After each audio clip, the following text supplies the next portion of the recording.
Hello students. Today we are going to start second part of the chapter Motions of the Earth.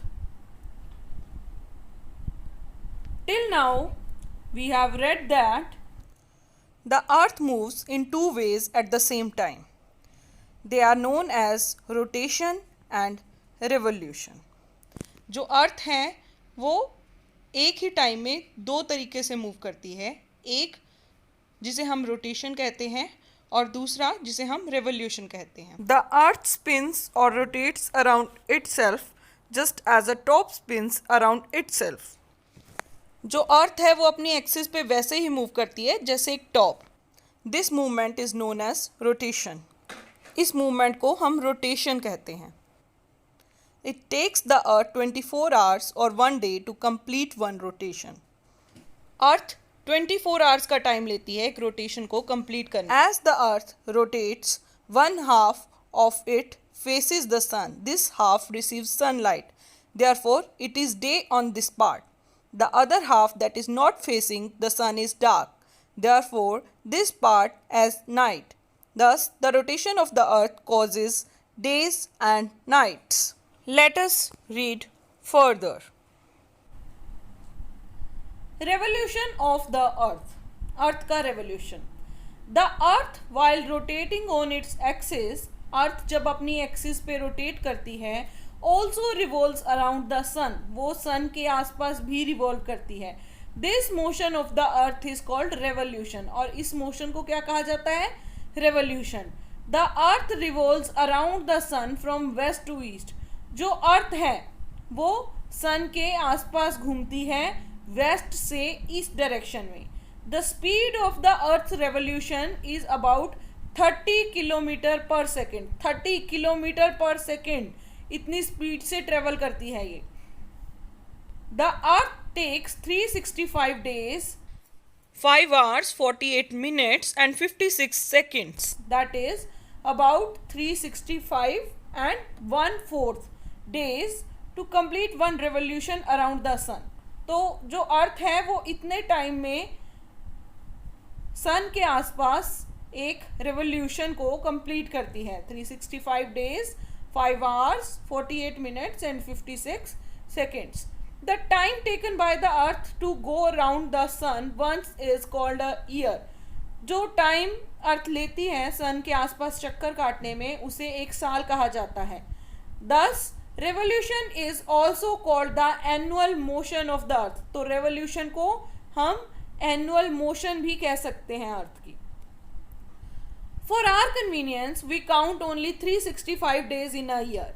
हम हमारी convenience के लिए 365 days count करते हैं एक ईयर में. The balance of about 6 hour is computed to 1 extra day after every 4 years. जो बाकी के 6 घंटे बचते हैं वो एक एक्स्ट्रा दिन बना देते हैं हर 4 साल के बाद. 6 4 24 आवर्स का एक दिन बनता है तो 4 साल बाद हम एक दिन इंक्रीज कर देते हैं. This additional day is added to the month of February in that year. और ये एडिशनल डे है जो वो ऐड हो जाता है फेब्रुअरी मंथ में उसी साल में. 10 February has 29 days. तो फेब्रुअरी के कितने दिन हैं? 29 days and that year has 366 days. और उस साल 366 days होते हैं ईयर में. Such a year is called a leap year. ऐसे ईयर को लीप ईयर कहा जाता है. And the extra day in the month of February is called a leap day. और जो एक्स्ट्रा डे होता है फेब्रुअरी मंथ में उसे हम क्या कहते हैं? Leap day. The path along which the earth revolves around the sun is called the orbit. जिस पाथ पे अर्थ घूमती है सन के आसपास उसे हम क्या कहते हैं? ऑर्बिट. विच इज फिक्स्ड, जो कि बिल्कुल फिक्स है. The length of the orbit is about 965 million kilometre. जो ये पूरा का पूरा ऑर्बिट है ये कितना है? 965 million kilometre. The shape of the orbit is Oval, ये ओवल शेप है, हम देख सकते हैं, सर्कल तो नहीं है, इधर से ज़्यादा है, जैसे हमने कहा था जो अर्थ है वो बल्जिंग है, वैसे ही ये ओवल शेप में है और elliptical. Since the orbit is elliptical and the sun occupies one focus of the ellipse, जो सन है वो अपने फिक्स जगह पे है, जो ये ऑर्बिट है ये इलिप्टिकल है. The distance between the earth and the sun varies throughout the year, जो डिस्टेंस है ये वेरी करता है, डिफरेंट होता है पूरे साल में. When the distance between the earth and the sun is minimum, जब सन और अर्थ के बीच में डिस्टेंस मिनिमम होता है, सबसे कम होता है, अबाउट 146 मिलियन किलोमीटर. सबसे कम डिस्टेंस कितना है? 146 million kilometre. The earth is said to be in perihelion, तो क्या कहा जाता है, जो अर्थ है वो पेरिहिलियन पोजीशन में है. Peri means near and helios means the sun, sun के near. The sun is at this position on or around 4 January every year.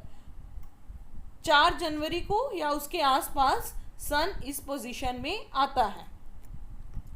When the distance between the earth and the sun is maximum, जब अर्थ और सन का जो distance है वो maximum हो जाता है, अबाउट 151 मिलियन किलोमीटर. कितना हो जाता है? 151 million kilometre. The earth is said to be in aphelion. तो अर्थ कौन सी पोजीशन में होती है? एपिलियन. एप मीन्स अवे, दूर, and helios means the sun, sun से दूर.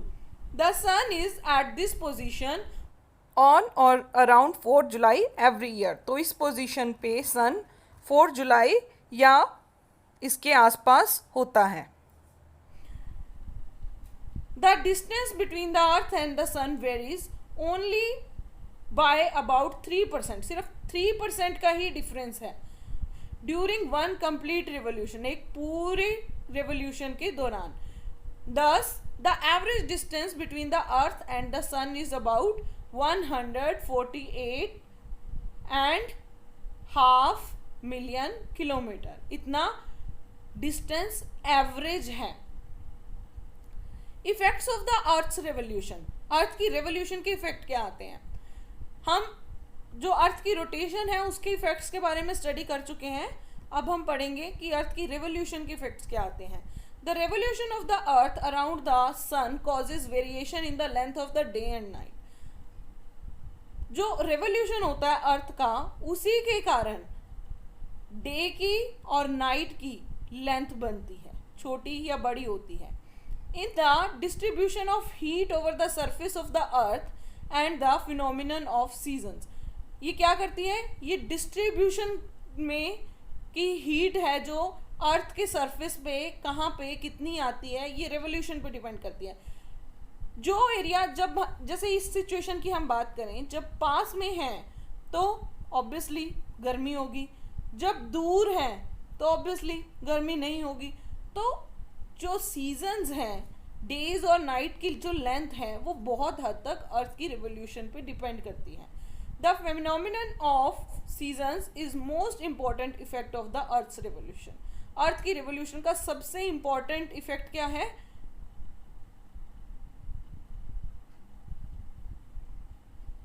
Change in seasons. The phenomena of seasons. The earth completes one revolution around the sun in about 365 and 1/4 days और 1 year. एक साल में ऑलमोस्ट ये पूरा एक जो रेवोल्यूशन है उसे कंप्लीट करती है. This period is divided into 4 seasons. 4 season आते हैं इसमें हमारे पास, spring, summer, autumn and winter. The change of seasons is due to, ये चेंज क्यों होता है? Due to rotation of the earth on its axis. एक तो जो अर्थ है वो अपनी एक्सिस पे रोटेट होती है. सेकंड है the revolution of the earth around the sun, sun के आसपास रिवॉल्व होती है. एंड थर्ड क्या है? The inclination of the earth axis. जो अर्थ है वो थोड़ी सी झुकी हुई है, 66.5 डिग्री पे थोड़ी सी झुकी हुई है। Figure 3.8 shows the movement of the earth around the sun. जो ये फिगर है ये मूवमेंट को दिखा रही है अर्थ की सन के आसपास। The position 1, 2, 3 and 4 shows the position of the earth on 4 selected days। जो पोजीशन नंबर 1, 2, 3 and 4 हैं ये 4 अलग अलग दिनों की पोजीशन दिखा रहे हैं अर्थ की। That is 21 March, 21 June, 23 September and 22 December। The interval between these dates is about 3 months। In dates के बीच में जो difference है वो 3 months का है। Positions 2 and 4 are called solstices. A solstice is the day when the midday sun shines vertically overhead at the tropics। जो 2 और 4 positions हैं, ये है पोजीशन नंबर 2, ये है पोजीशन नंबर 4। यहाँ पे लिखा भी हुआ है नॉर्दर्न विंटर सोलिस्टिस और नॉर्दर्न समर सोलिस्टिस। इनको सोलिस्टिस इसलिए कहा जाता है क्योंकि यहाँ पे जो सन की पोजीशन होती है वो वर्टिकल होती है किसी ना किसी ट्रॉपिक्स पे, एक बार ट्रॉपिक्स ऑफ कैंसर पे और एक बार ट्रॉपिक ऑफ कैप्रिकॉर्न पे।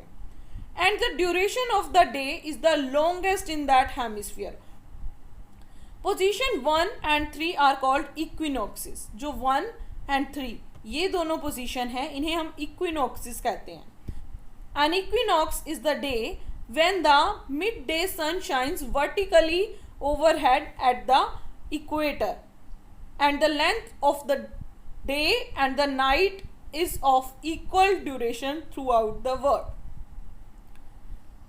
ये जो 1 और 3 पोजीशन है इन्हें इक्विनॉक्स कहा जाता है। इक्विनॉक्स क्या होता है, यहाँ पे जो सन है वो इक्वेटर पे वर्टिकली शाइन करता है। उस सिचुएशन में क्या होता है, डेज और नाइट इक्वल हो जाते हैं throughout the world. The word equinox stands for equal nights. Equinox का मीनिंग भी क्या है, equal nights. In the northern hemisphere, northern hemisphere की अगर हम बात करें, position 2 on 21 June is the summer solstice. 21 जून पे पोजीशन नंबर 2 ये है, 21 जून पे यहाँ पे समर सोलिस्टिस है। Position 4 on 22 December is winter solstice. Position number 4 है 22 दिसंबर, यहाँ पे विंटर सोलिस्टिस है। नॉर्दर्न सेक्शन की बात करें, position 1 on 21 March is spring equinox. Position 1 है जो यहाँ पे क्या है, स्प्रिंग इक्विनॉक्स। एंड पोजीशन 3 और 23 सितंबर इज ऑटमनल इक्विनॉक्स। यहाँ पे ऑटम का सीजन है, राइट। तो यहाँ पे नॉर्दर्न हेमिस्फीयर की हम बात कर रहे हैं, साउदर्न की तरफ नहीं जाना है, कंफ्यूज नहीं होना है। नॉर्दर्न हेमिस्फीयर की बात कर रहे हैं जो पोजीशन 2 है, ठीक है, ये है ना पोजीशन 2। तो पोजीशन 2 में यहाँ पे समर है, और अगर इसी के ऑपोजिट हम ये देखें, पोजीशन 4 में यहाँ पे विंटर है। 1 and 21 मार्च यहाँ पे स्प्रिंग है, लिखा भी है नॉर्दर्न स्प्रिंग इक्विनॉक्स। और यहाँ पे इस डायरेक्शन में यहाँ पे northern autumnal equinox. Clear. Summer solstice 21 June, detail में पढ़ेंगे अब उनको। The north pole is incline towards the sun. जो नॉर्थ पोल है वो सन की तरफ थोड़ा सा झुका हुआ है। देखिए ये हमारी एक्सिस है, अगर एक्सिस सीधी होती, बिल्कुल वर्टिकल होती, तो अलग सिचुएशन होती। अब जो हमारी अर्थ है वो ऐसे थोड़ी सी झुकी हुई है। While the south pole is turned away from the sun. अब इस पोजीशन में क्या है, नॉर्थ पोल पे जो सन की लाइट्स हैं वो ज़्यादा जाएंगी, सन की जो रेज हैं वो नॉर्थ पोल पे ज़्यादा जाएंगी, और जो साउथ पोल है वो उससे दूर हट जाएगा।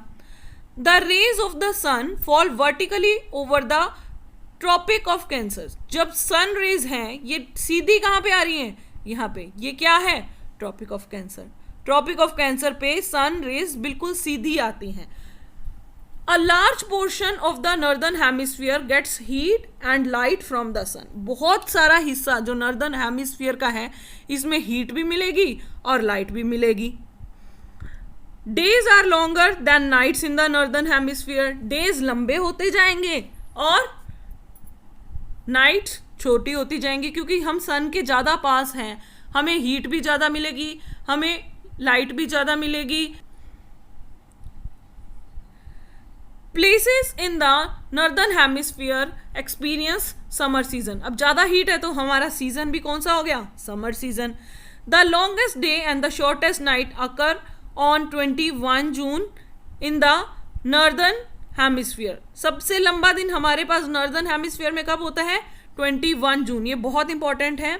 All the above conditions are reversed in the southern hemisphere. ये सारी कंडीशंस साउदर्न हेमिस्फीयर पे इस टाइम बिल्कुल इसके रिवर्स में होंगी, यानी कि यहाँ पे जो दिन हैं वो छोटे होंगे, रातें लंबी होंगी, यहाँ पे विंटर सीजन होगा, बिल्कुल इसके हर चीज विपरीत। Winter solstice 22 December. The south pole is incline towards the sun. जो साउथ पोल है, अब ये साउथ पोल है, ये नॉर्थ पोल था, ये साउथ पोल सन की तरफ इंक्लाइन है। आज अब ये उसके सामने आ गया है। हम ये देखें, ये नॉर्थ है, ये नॉर्थ पोल है, ये साउथ पोल है। साउथ पोल अब सन के सामने है, जो नॉर्थ पोल है वो थोड़ा सा दूर हो गया है। While the north pole is turned away from the sun, the rays of the sun fall vertically over the tropic of Capricorn. जो रेज हैं सन की वो कहाँ पे डायरेक्टली बिल्कुल सीधी कहाँ पे आती हैं, ट्रॉपिक ऑफ कैप्रिकॉर्न पे। ये रही। A large portion of the southern hemisphere gets heat and light from the sun. अब यहाँ पे ज़्यादा हीट और लाइट होगी। Days are longer than nights in the southern hemisphere. Days लंबे हो जाते हैं, रातें छोटी हो जाती हैं।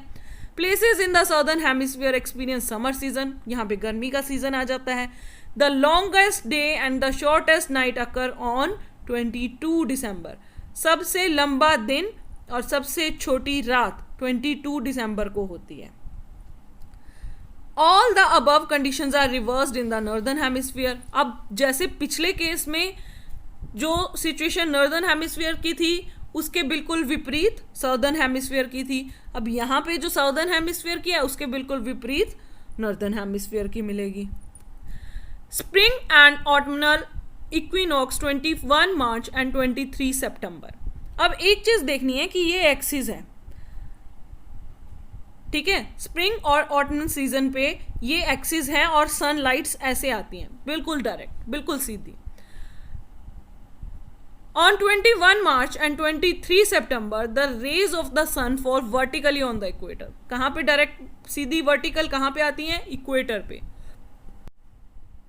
The North Pole and the South Pole lie at an equal distance from the sun. North Pole और South Pole दोनों equal distance पे होते हैं sun से।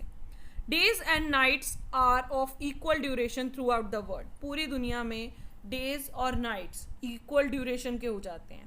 It is neither very hot nor very cold in the both hemisphere. दोनों hemispheres में ना तो ज़्यादा गर्मी होती है ना ज़्यादा सर्दी होती है। The northern hemisphere experiences spring season from 21 March and autumn season from 23 September. जो northern hemisphere है उसमें spring season होता है 21 मार्च और ऑटम सीजन होता है 23 सितंबर को। It is the reverse in the southern hemisphere, और ये बिल्कुल उल्टा होता है साउदर्न हेमिस्फीयर में। दैट मीन्स वहाँ पे 21 मार्च को ऑटम सीजन एंड 23 सितंबर को spring season. The equinoxes coincide with the time of sunrise at one pole and the time of sunset at the other pole. जो सनसेट और सनराइज का time है वो भी दोनों पोल्स पे सेम हो जाता है. 21 March coincides with the New Year Day of the Indian national calendar. So students, we have discussed this chapter in detail and I hope this chapter is clear to you. Now I am forwarding you one assignment. Hope you will be able to solve it. Okay, take care. Goodbye.